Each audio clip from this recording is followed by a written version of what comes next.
nimugiye nabaje mubakiriza amashyi menshi cyane abasirikare bo mu buhinzi batambuke basusurutse imbaga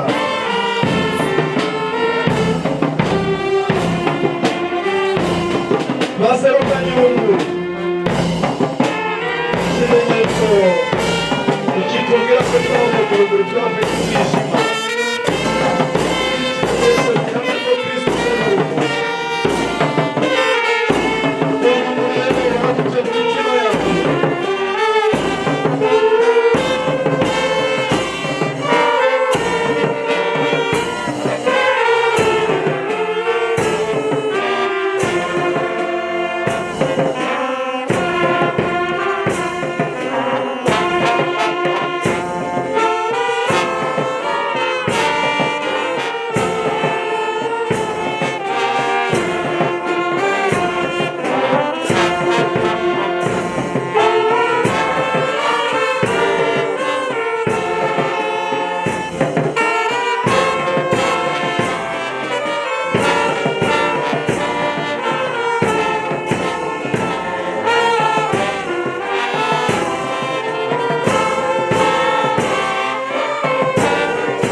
Come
Igitaramo kibaye ku nshuro ya 4 ni igitaramo cyo guhimbaza Pasika.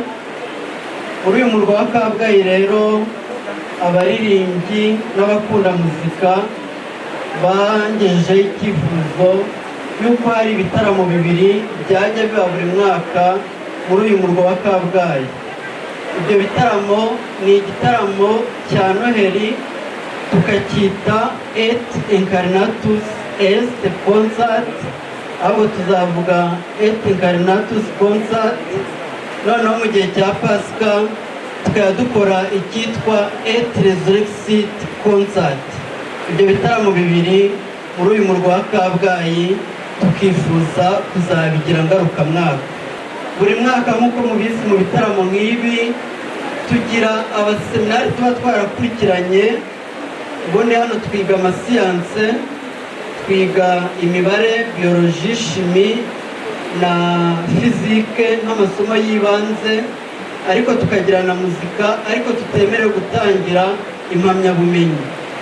Tugira rero icyo dutanga cyitwa certificat, ariko gihamya ko umwana afite ubuhanga muri muzika bwihariye. Aba basore babiri mubona bakwigira hano hejuru bari kumwe n'abandi bigana mu mwaka wa 6 b'abanyamuziki bagera mu 8 narebye neza, ariko abangaba nibo tutagishidikanyaho namba.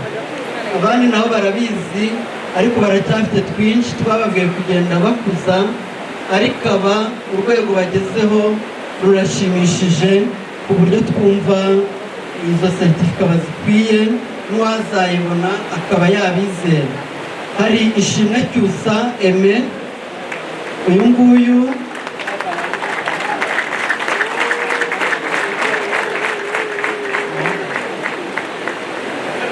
Cyusa Aime kuri solfège rwose niwe uhagarariye abanyamuziki muri uru rugo. Solfège arayizi, akaba ari umucuranzi wa saxophone wabifashe vuba kandi akabigaragazamo ubuhanga. Akaba rero na uyu Amatus Vitus Muhayimana, nawe ni umuhanga cyane muri solfège, akaba umuhanga cyane muri piano. Mwagiye mubibona hariya, buriya niwe mucuranzi w'ibanze. Akaba umuhanga cyane muri tuba, cya kindi kiremereye mwagiye mubona ahetse muri fanfare. Akaba umuhanga cyane muri trombone, akaba ari nawe yahereyeho tuba itaraza. Noneho akaba n'umuhanga kuri accordeon. Izi instruments rero uyu museminari duhamya yuko azifite ubuhanga buhagije ku buryo ashobora kugira abo afasha. Nagira ngo rero begere umwepiskopi abashyikirize izo certificat zabo nk'umubyeyi wabo wabareze. Nyakubahwa meya w'akarere kacu ka Muhanga, ba sacerdoti Bihayimana, abagize amakorali yaje kudufasha muri iki gitaramo cyiza, babyeyi, bashyitsi, baseminari, abakuru n'abato, banyeshuri muhagarariye bagenzi banyu mu mashuri ya hano i Kabgayi n'akikije Kabgayi. Ndagira ngo basuhuze mwese mu izina ry'umwami wacu Yezu Kristu. Kristu Yezu akuzwe.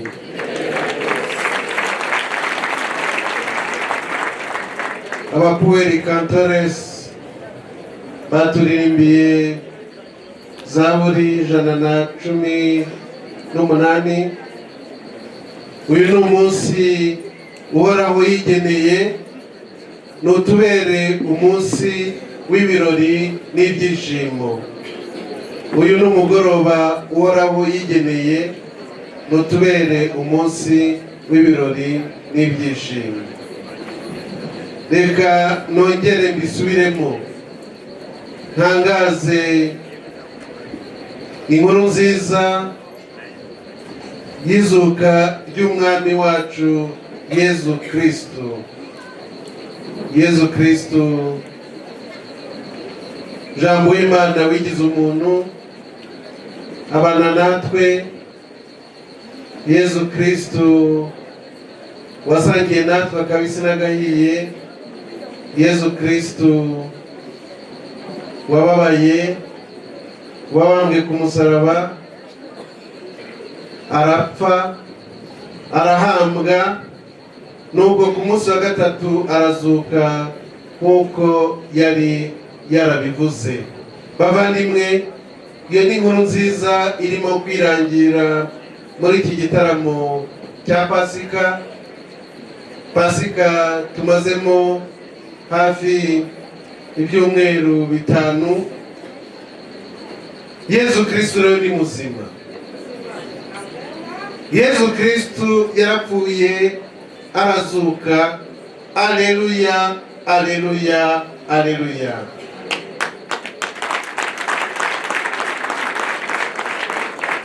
Niwe rero dukesha kuba turi hano, niwe dukesha kuba turimo kuririmba umutsindo we, niwe dukesha amizero natwe y'izuka rihire. Yezu Kristo rero niwe ugomba kuririmbwa, niwe ugomba gukuzwa, niwe ugomba kwamamazwa, niwe ugomba gukundwa, niwe nyamuguharwa ikuzo ubu n'iteka ryose. Amina. Bavandimwe, hari uwatubwiye ko kuri Kabgayi nta rungu. Koko rero kuri Kabgayi nta rungu. Ufite Yezu Kristo nta rungu. Kabgayi nikomeze ibe umurwa uhuza abantu, abakuru n'abato, abakecuru n'abasaza, ababyeyi n'abana. Nikomeze ihuze abantu bo mu bice byose by'amahanga, mu bice byose by'igihugu. Kabgayi nibe umurwa w'amahoro, nikomeze ibe umurwa wo gusingiza Imana, nikomeze ibe nk'uko Padiri Pateri yabivuze, aho ijwi ririmba amahoro, ririmba amizero, riva rigazamuka rigasakara ibice byose by'isi. Kabgayi nikomeze ibe umurwa w'umuziki, umurwa w'indirimbo zihimbaza Imana, umurwa w'indirimbo nyobokamana. Kabgayi nikomeze ibe igicumbi cy'impano z'abayigana. Mbere na mbere aba baseminari bacu babaye isoko y'impano y'umuziki hirya no hino muri iki gihugu cyacu ndetse no mu mahanga. Kabgayi nikomeze koko ibe isangano ry'abakunda umuziki, ry'abakunda indirimbo zihimbaza kandi zisingiza Imana. Kabgayi rero nikomeze ibe koko icyo gicumbi. Ni muri urwo rwego za nzozi twari dufite umwaka ushize ndetse no mu yindi myaka yabanjirije, nabwira wenda abataturiye hano i Kabgayi ko izo nzozi zabaye impamo. Umwaka ushize twabaga twifuza ko ahangaha i Kabgayi haba ishuri rihoraho ry'umuziki, ritoza abana gukuza impano mu bijyanye n'umuziki, ishuri ridufasha kunoza indirimbo za liturujia, ishuri rifasha kunoza imikorere y'amakorali yacu, abahimba indirimbo, abazigisha. Izo nzozi rero zabaye impamo. Ubu hano kuri Kabgayi hafunguwe mu minsi ishize ishuri ry'umuziki.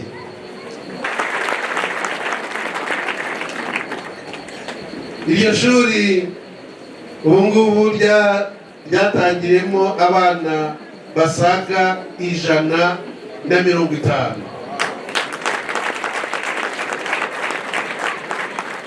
Iryo shuri kandi ntabwo noneho ari rya shuri wenda abaseminari b'abahungu bigamo gusa, ni ishuri ryakira abana b'abahungu n'abakobwa, ku buryo mu minsi iri imbere tuzaba tubona abasore n'inkumi cyangwa abana b'abahungu n'abakobwa bazi gucuranga piano nka Pacis.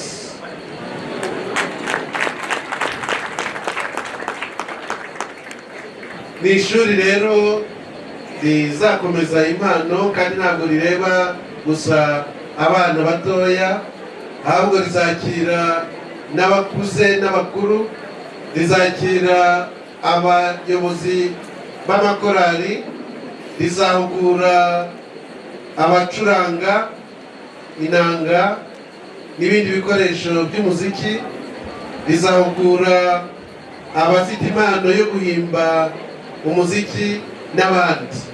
Iryo shuri rero turigane. Ndagira ngo nshimire ababyeyi bo kuri Kabgayi n'imisozi ikikije Kabgayi, ababyeyi bo mu mujyi wa Muhanga ndetse n'indi misozi, Shyogwe, Mbare n'indi, bazanye abana babo kugira ngo bagane iryo shuri kandi ribafashe gukuza impano Imana yabahaye mu bijyanye no kuririmba ndetse no gukunda kuririmba no gukunda umuziki. Ndagira ngo nshimire mwese mwitabiriye iki gitaramo, mbere na mbere abadufashije kugitegura n'abandi bose batanze ubushobozi bwabo kugira ngo iki gitaramo kibe gisusurutse gutya. Ndagira ngo nshimire amakorali anyuranye yakitabiriye, amakorali yatumye dususuruka kandi yatumye koko duhimbaza Yezu Kristu wapfuye akazuka. Ndagira ngo nshimire inshuti z'uru rugo rwacu kandi inshuti ziri bibitaramo byacu, cyane cyane abaturutse kure, cyane abaturutse mu murwa mukuru wa Kigali, baje kudufasha kugira ngo dususuruke kandi dusenge kabiri, dusenge turirimbira Imana. Ndagira ngo nshimire na bose bagiye bavugwa, bateye inkunga, batera inkunga iki gitaramo mu buryo bufatika, mu buryo bw'amafaranga, mu buryo bw'ibikoresho, mu buryo bwo gutegura ahangaha n'ibindi byose dukenera kugira ngo iki gitaramo kibe. Ndagira ngo nshimire buri wese muri mwe waje kukitabira. Ni inkunga ikomeye, cyateguwe kikabura abakizamo, byaba ari nko gutegura amafunguro meza ukabura abaza kuyasangira. Ndagira ngo rwose mumfashe bashimire.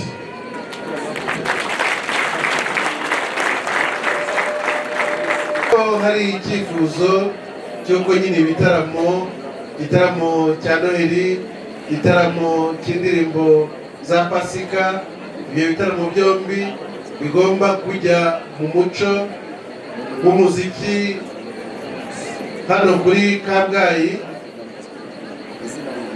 Ndumva icyo gitekerezo twese tugishyigikiye.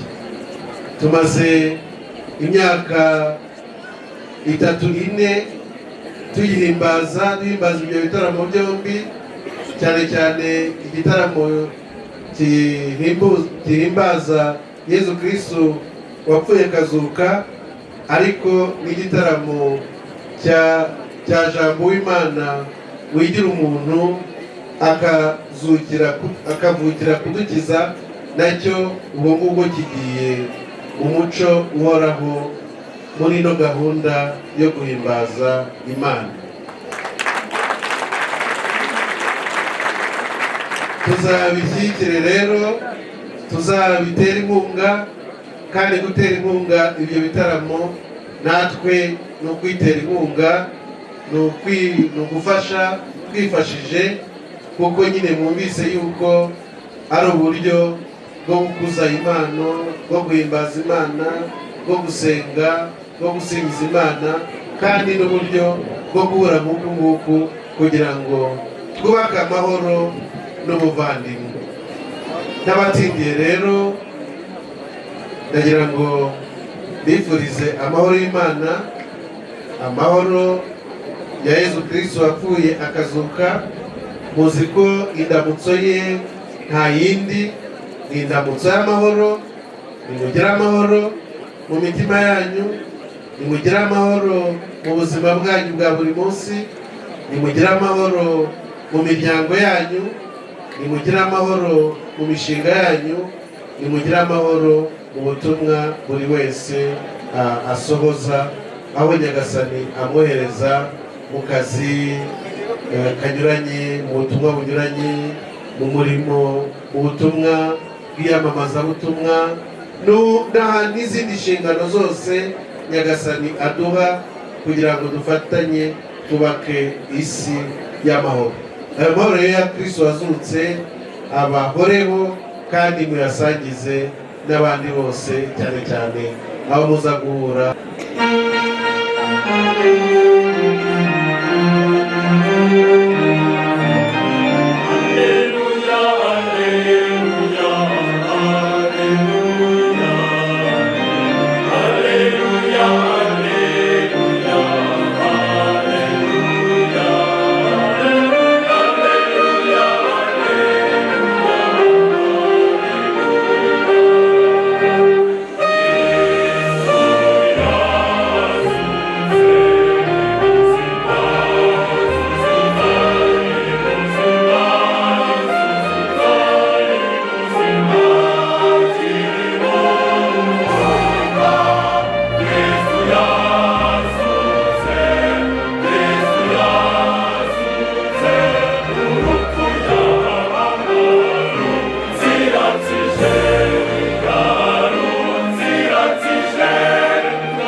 yo kunikura